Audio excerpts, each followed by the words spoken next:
Assalomu alaykum kanalimiz obunachilari. Obunachilar egadan ishonchli damoz olaman deganlar uchun. Manzil 50 kilo tumani Gudursun'damiz. Gudursun iftixorli mashina.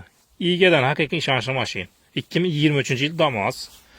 Salondan olib o'zlari aydagan ikkinchi qo'l o'tgan emas. Balonlar ina. Balonlar ham paket.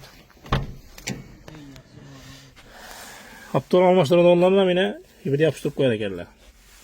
Yurgani yine 30.491 yurgan. Salonlarim akkuratni.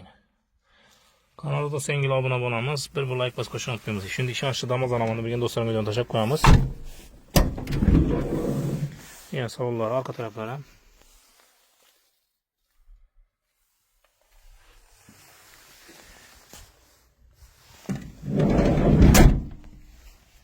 Balonlarim yana zo'rindan.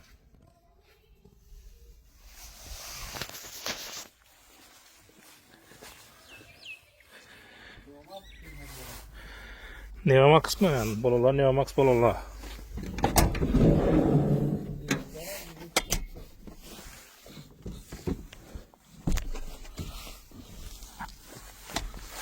Evet, CD'lerim alınmağına yanına. Metan gazı bu. Yine.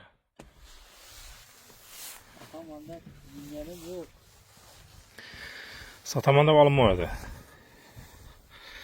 İşi de olmaz yine. 2023 hem yine 100% cevap kuşunda yürgeni.